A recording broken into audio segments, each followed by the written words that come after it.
各位朋友，我係杜森，今日就2026年6月21日，今日就父親節，祝我全世界父親節快樂！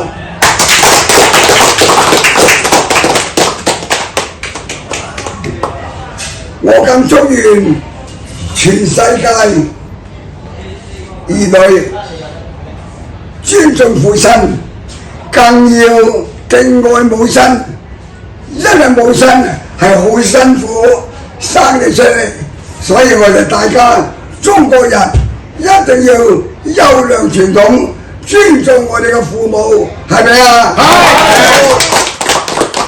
我哋今日呢，我哋92歲嘅父親，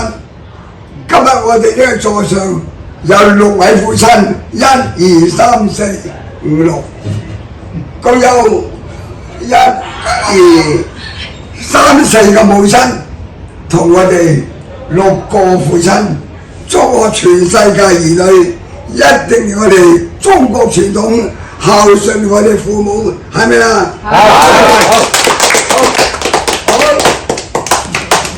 你啦，梁鳳儀，好，你祝福我哋今日6位父親節，祝大家父親節快樂，身體健康。一手，多謝。